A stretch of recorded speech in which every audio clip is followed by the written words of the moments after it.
नमस्कार मित्रांनो, मी अमोल सोनकर स्वागत करतो आपल्या एका नवीन व्हिडिओमध्ये। तर आता आपण कंटिन्यू प्रवास करत आहोत वेंगुर्ला ते पुणे। हा आपल्या व्हिडिओचा सेकंड पार्ट आहे। तर तुम्ही पहिला पार्ट ज्यांनी पाहिला नसेल तर आपल्या चॅनलवरती तोही अपलोड केलेला आहे, ते तुम्ही पाहू शकता आणि मी डिस्क्रिप्शनमध्ये लिंक देखील दिलेली आहे। तर आता आपण पोहोचलेलो आहे चिपळूणमध्ये मित्रांनो, आणि आता आपल्याला जायचं आहे खेडमध्ये। आपल्याला खेडला स्टे करायचा आहे, आईबांना भेटायचं आहे आणि मग उद्या पुण्यामध्ये जायचं आहे। तर पुण्यापर्यंतचा हा संपूर्ण प्रवास आपल्याला ह्या व्हिडिओमध्ये पाहायला मिळणार आहे। तर व्हिडिओ शेवटपर्यंत नक्की पहा। आणि आपल्या टाटा नॅनोसोबत आपण हा प्रवास करतो आहे मुंबई गोवा हायवेचा।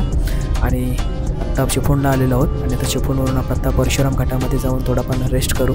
इथे आता थोडा मी पेट्रोल देखील भरणार आहे, कारण लास्ट टाइम मी पेट्रोल भरला ते गोव्यामध्ये भरलं होतं।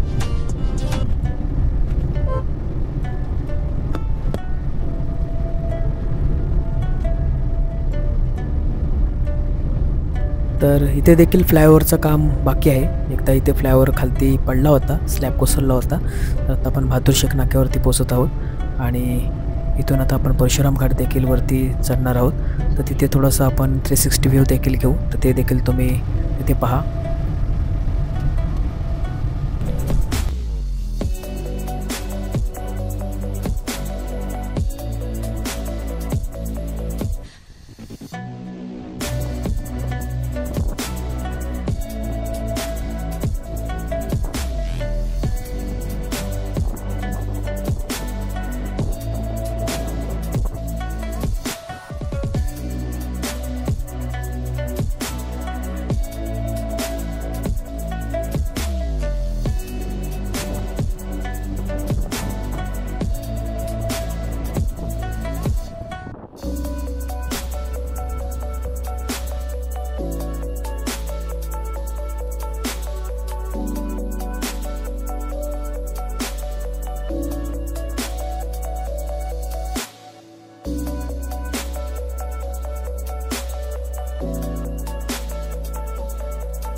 तर मित्रांनो, मगाशी आता आपण परशुराम घाटात थांबलो आणि रिफ्रेशमेंट म्हणून मी तिथे कोल्ड्रिंक देखील घेतली आणि छान असा वाशिष्ठी नदीचा व्ह्यू शूट केला, एकदम मनमोहक असा होता। आणि आत्ता आपण आलेलो आहोत लोटे MIDC। तर आजूबाजूला तुम्ही बघू शकता की MIDCतल्या कंपन्याज आहेत, ते सगळी केमिकल इंडस्ट्रीज आहे इथे आणि सगळ्यात मोठी केमिकल इंडस्ट्री म्हणून ओळखली जाते।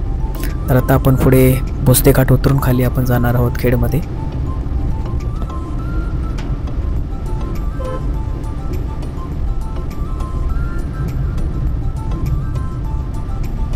तर इथे देखील रस्ता छान आहे, काही इश्यू नाही आहे, रस्त्याची कंडिशन छान आहे। तर साधारण महाडपासून ते खाली आपण जर आत्ताच विचार केला संगमेश्वरपर्यंत तर रस्ता छान आहे, तर काही इश्यू नाही आहे।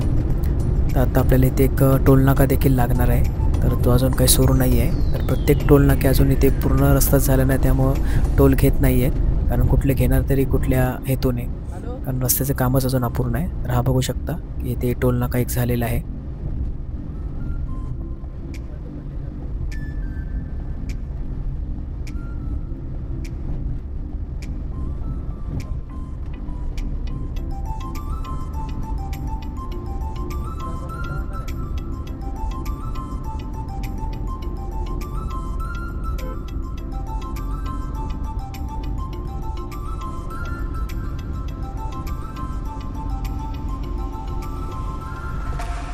तर मित्रांनो, भोसले घाट उतरताना गाडी कंट्रोल होत नाही, तर बरेच स्पीड ब्रेकर केले। हा बघा, पहिला स्पीड ब्रेकर आहे। तर आपण मोजूया किती स्पीड ब्रेकर लावले। तर इथे गाड्या अजिबात कंट्रोल होत नाही, ट्रक्स वगैरे, त्याच्यामुळे ही बंदोबस्त करायला लागलेला आहे।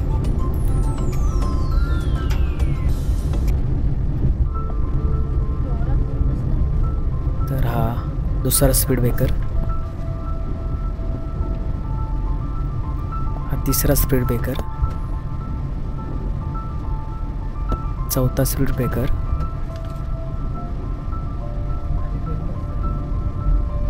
पाचवा स्पीड ब्रेकर,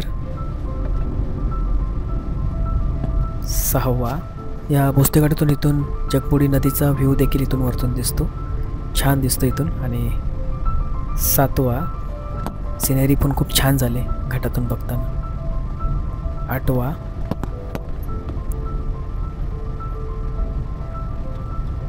नववा,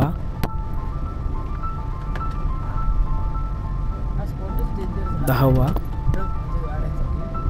असे भरपूर बेकार टन दुसरीकडे पण आहे. 11वा. इथे टायर देखील लावले होते. नवले ब्रिज सारखं आपल्याला शाबीत आहे. 12वा. आणि हा एवढं बंदोबस्त आणि टायर लावून देखील ट्रक इथे येऊन धडकतात. 13वा. तर थोडक्यात म्हणायला गेलं तर हा शापित टन आहे असं आपल्याला म्हणायला लागेल, कारण इथे सतत ॲक्सिडेंट होतात. आणि हा 14वा. जवळपास 14 स्पीड ब्रेकर आहेत. हे बघू शकतो बाजूने टायर लावलेत, तरीसुद्धा बरेच टायर निघून गेलेत कारण ट्रक धडाधड इथे धडकत आहेत.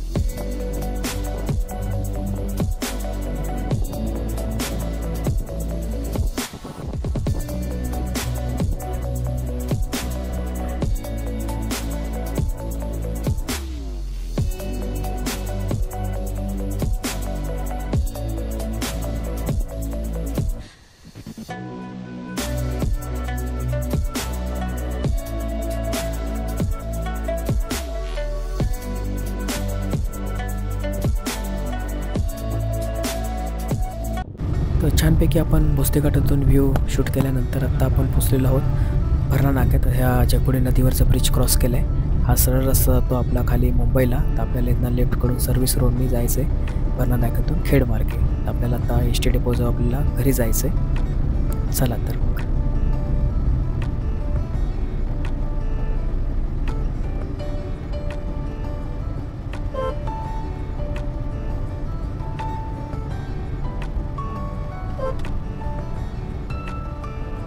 तर इथे आपण यू टर्न घेत आहोत आणि आता आपण खेड एस टी स्टँडकडे आपण ह्या रस्ता जातो तिथे जाणार आहोत.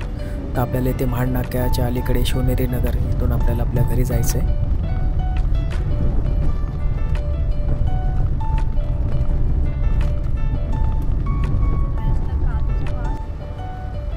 तर इथे बाजूला वरती एस टी डेपो आहे. इथे आपण राईटने आतमध्ये आता जात आहोत आपल्या घराकडे.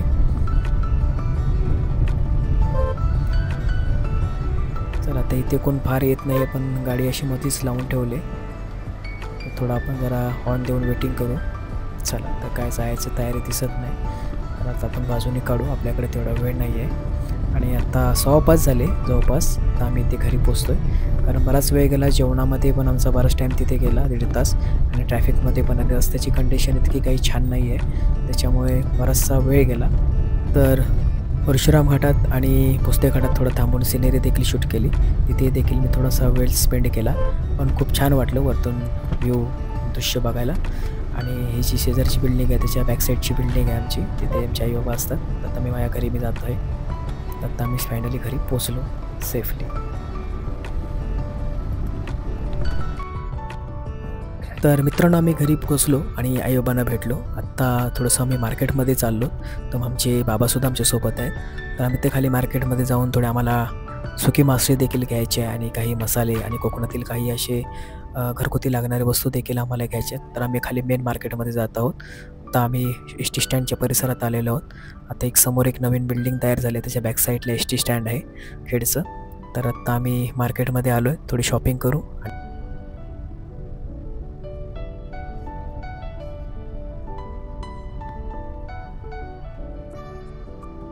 तर खेडमधील आमची ठरलेली अशी काही 1-2 सुकी मासळीची दुकानं आहेत, तिथूनच आम्ही नेहमी खरेदी करतो.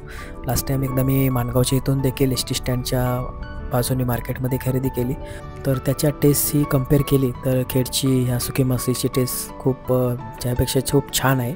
आणि त्यामुळे आम्ही इथेच खरेदी करण्याचा जास्त करून आमचा कल असतो की गावी आल्यानंतर सुकी मासे घेऊन जायचं.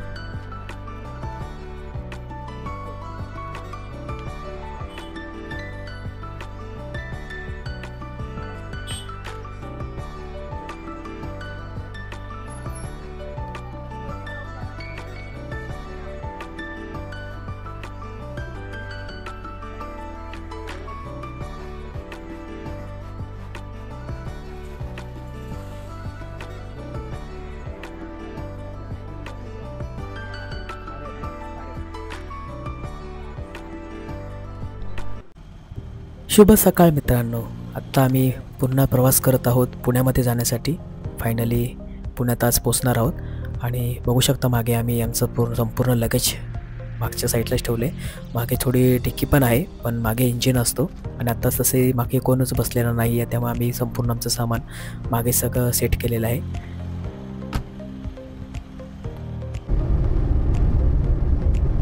तर मित्रांनो, सकाळी आम्ही 10 वाजता घरातून निघालो आईबाबांचा निरोप घेऊन आणि आईबाबांना भेटून पण देखील खूप छान वाटले.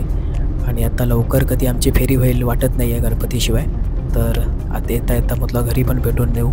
आणि आता भरा नाका सोडून आम्ही आता दिवाणकवठी या गावी लागलेलो आहोत आणि इथून आता पुढे कशेडी टानेल लागेल. तो पार करून आपल्याला पोलादपूर, त्याच्यानंतर महाड, माणगाव आणि तामिनी घाट चढून आपल्याला पुण्यात जायचं आहे. असाच आपला प्रवास असणार आहे. काल आपण चिपळूणमध्ये पेट्रोल भरलं आहे, त्याच्यामुळे आज काय पेट्रोल फिलअप करायची गरज नाही. आपण नॉनस्टॉप पुण्यात जाणार आहोत. पेट्रोल आपल्याला काल टाकी सेन्सरप्रमाणे फुल केली तर आपल्याला पुरेसं होतं पेट्रोल, कारण एकदा पेट्रोल सेन्सरपर्यंत केलं तर जवळपास गाडी 350 किलोमीटरपर्यंत क्रॉस करते.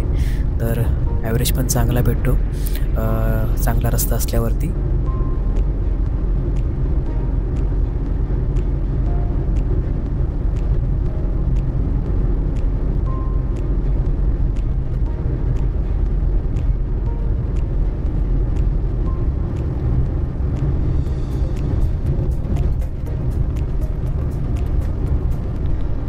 तर मित्रांनो, फायनली आपण कशेडी टनेलमध्ये प्रवेश करत आहोत आणि आत्ता दोन्ही मार्गिका चालू झाल्यात, एक येण्यासाठी एक जाण्यासाठी. तर दोन्ही बोगदे चालू झाल्यामुळे तो एक लोकांना जाण्या येण्यासाठी चांगला कन्व्हिनियंट झालेला आहे. एकदा एकाच बोगद्यामध्ये रश किंवा गर्दी होण्याची शक्यता आता गेलेली आहे. तर नवीन जेव्हा कामं चालू होती एक लाईन चालू केली होती, त्याचा फायदा पण झाला की घाटाचा रस्ता वाचत होता. पण जाण्या येण्याच्या दोन्ही मार्गिका एकाच ठिकाणी असल्यामुळे थोडेसे कंजेस्टेड वाटत होतं, तसं आता वाटत नाही आहे. आणि छान असा रस्ता आतमध्ये आणि लाईट्स वगैरे पण आहेत, तर खूप छान वाटतं आहे. आता परिपूर्ण झाल्यासारखं वाटतं आहे. तर तुम्ही देखील या बोगद्याचा व्ह्यू बघू शकता या व्हिडिओमार्फत. या टनेलमुळे आपला बराचसा वेळ वाचतो आणि कधी पोलादपूर येतो हे समजत देखील नाही. खूप फास्ट असा आपण पोलादपूरला, खेड ते पोलादपूर असा प्रवास होतो. खरंच या टनेलचा खूप फायदा झाला आहे कोकणवासियांना. तर थोडक्यात सांगायचं झालं तर आपल्या ह्या टोटल जर्नी किती झाली आणि त्याचा ॲव्हरेज किती आला हे देखील तुम्हाला मी या व्हिडिओवरच सांगतो. टोटल आपण जे पुण्यापासून आपण जे काही वेंगुर्ला, गोवा, त्याच्यानंतर खेड आणि आत्ता आपण पुन्हा पुण्यात येतो आहे, तर टोटल माझ्या घरापर्यंत स्टार्ट टू एंड अशी टोटल 1230 किलोमीटरचा प्रवास आपण केला या 4 दिवसात. आणि त्याचा ॲव्हरेज जो आहे तो मला भेटलेला आहे 19. तर हा ॲव्हरेज जो 19 भेटला आहे तो म्हणायला गेला तर खूप छान भेटला आहे, कारण आपण बऱ्याच ठिकाणी ट्रॅफिकमध्ये खूप फसलेलो आहोत. एका ठिकाणी गाडी AC लावून आपण थांबलो देखील आहे, कारण ऊनच जास्त होतं. आणि काही ठिकाणी मी थांबलो असेल, मंदिरात जातो आपण येतो तर तिथे काही आम्हाला आधीमध्ये गावांमध्ये थांबावं लागलं, ट्रॅफिकमध्ये थांबावं लागलं, AC चालू असायचा आणि वेगवेगळ्या प्रकारची रस्त्याची कंडिशन भेटली. तर या सगळ्याचा विचार केला तर 19 एक्सलंट ॲव्हरेज असं मी म्हणेन. आणि या कंडिशनमध्ये नाहीतर असं जर हायवेज असतात तर गाडी आपल्याला 28पर्यंतसुद्धा ॲव्हरेज देते. तर मित्रांनो, आता आपण कशेडी टनेलमधून बाहेर पडणार आहोत आणि टनेल पार केल्यानंतर आपण पोलादपूरमध्ये पोहोचतो. तर मित्रांनो, आता आपण तामिनी घाटात आलेलो आहोत आणि आज काय फार असं मी गाडी फास्ट वगैरे किंवा नाही, निवांत गाडी चालवतो आहे, फार स्पीडही ओढत नाही आहे मी. आणि मध्ये आम्हाला थोडंसं महाडमध्ये पोलिसांनी थांबवलं होतं. चेकिंग रँडमली करतात, पण आपल्याकडे सर्व प्रकारचे डॉक्युमेंट्स आहेत आणि मी गाडीच्या प्रत्येक गोष्टी बारकाईने सगळ्या गोष्टी ठेवत असतो, की जसं POC असेल, इन्शुरन्स असेल, ड्रायविंग लायसन, तर त्याची पुरेपूर मी पूर्तता करतो. त्याच्यामुळे मला कधी काही इश्यू येत नाही की कोणी कधी कसंही थांबवा. आणि रस्त्यांच्या स्पीड असेल किंवा गाडी चालवण्याची पद्धत आहे, तर प्रत्येक गोष्टीचा मी काटेकोरपणे सगळ्या नियमांचे पालन देखील करतो. तामिनी घाटाचा रस्ता ऑलवेज खूप छान आहे आणि मला नेहमी तामिनी घाटातून ड्रायव्हिंग करून जायला खूप आवडतं, कारण एक नंबर रस्ता आहे घाटाचा. कॅमेऱ्याचे जे स्टोरेज आहे ते पण फुल होत आहे, त्याच्यामुळे फार मी असं जर्नी मी रेकॉर्ड नाही केली, ठराविक ठिकाणी घेतली. तर डायरेक्ट कशेडी टनेलनंतर तामिनी घाटामधलंच मी हा दृश्य घेतला आहे.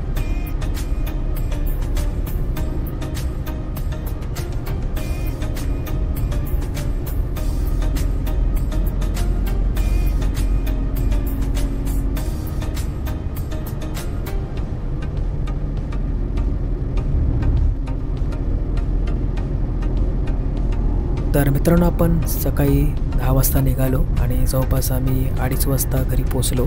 थोडंसं आम्ही मुळशीच्यापासून पुढे थोडंसं आम्हाला ट्रॅफिक लागली आणि थोडासा पाऊस देखील फार नाही पण थोडासा भेटला आम्हाला. जवळपास चांदणी चौकात आल्यानंतर. तर असा हा मी निवांतपणे प्रवास आणि 4 तासात सहज पोचणार होतो. पुढे ट्रॅफिकमुळे आम्हाला एक अर्धा तास वाढला. तर मित्रांनो, हा प्रवास आमच्यासाठी एक आठवणीतील ट्रिप होती. प्रत्येक क्षण, प्रत्येक थांबा आणि प्रत्येक वळण काहीतरी शिकून गेलं, काहीतरी नवीन दाखवून गेलं. जर तुम्हालाही आमचा हा ब्लॉग आवडला असेल तर नक्की लाईक, शेअर आणि सबस्क्राईब करा. पुन्हा भेटू अशाच एका नवीन प्रवासात. तोवर हॅप्पी जर्नी. धन्यवाद.